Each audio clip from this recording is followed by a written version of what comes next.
Willy Lionel Pomatios, je suis le fondateur et président de la société Aquama Holding, Aquama SARL et Aquama Deutschland.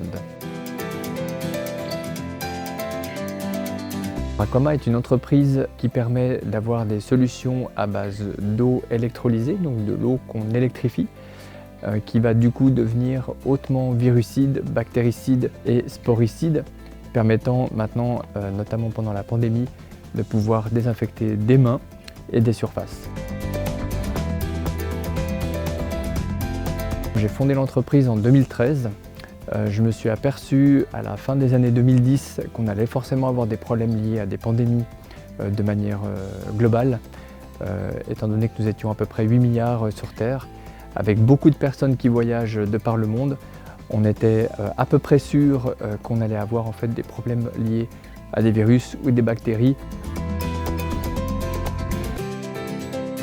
Alors nous, on y est depuis le départ, puisque le système est justement fait pour annuler le stockage, annuler la logistique, annuler aussi tout ce qui est lié à l'utilisation de produits chimiques dangereux. Notre volonté est justement de revenir en fait sur un concept basé sur la nature, qui nous permet donc avec de l'eau, du sel et de l'électricité de faire et de remplacer jusqu'à près de 80% de la chimie usuelle utilisée. Donc c'est vous dire, ça représente à peu près 90 mégatonnes en fait, de chimie annuelle qu'on a l'objectif de remplacer sur les 10 prochaines années.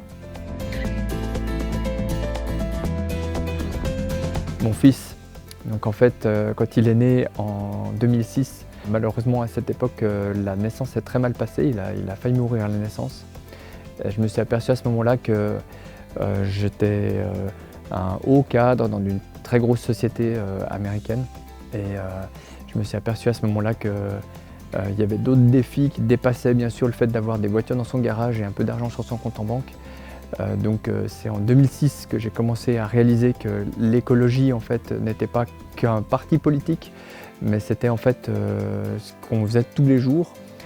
Et j'étais toujours en train d'expliquer aux gens ce qu'ils devaient faire pour être plus écolo, sans me rendre compte que la première personne que je devais changer, c'était moi-même. Donc j'ai commencé par changer moi-même mes habitudes de consommation.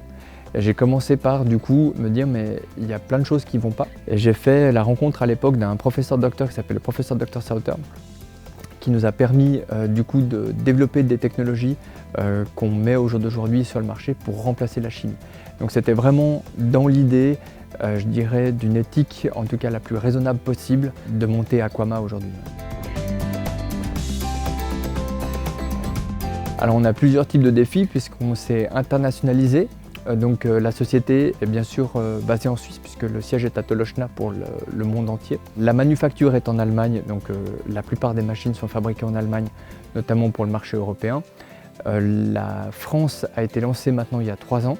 Singapour a été lancé fin 2019, en leur expliquant d'ailleurs qu'en cas de pandémie, on allait être la seule solution qui allait pouvoir être tangible. Les Philippines ont été lancées, Hong Kong a été lancé, l'Afrique de l'Est a été lancée avec le Rwanda et le Kenya, mais aussi le Caucase. Donc je vous laisse imaginer ce que ça veut dire en termes de production, en termes bien sûr d'internationalisation, c'est-à-dire le fait d'avoir des systèmes qui peuvent communiquer les uns aux autres, que les personnes puissent se parler les uns aux autres. C'est un réel défi. L'année 2020, c'était 302% d'augmentation de chiffre d'affaires. Donc c'est des défis de production, des défis pour nous qui sont quand même relativement importants. Je pense que ce qu'on peut souhaiter au jour d'aujourd'hui, c'est que les gens, en tout cas j'espère que les gens vont comprendre que la désinfection est un réel challenge et qu'au jour d'aujourd'hui, un virus, une bactérie ou d'ailleurs tout autre organisme peut stopper une économie et peut arrêter en fait ni plus ni moins ce qu'on est en train de faire. Et que donc oui, les petites bêtes peuvent manger des grands et nous on s'en est rendu compte très très vite.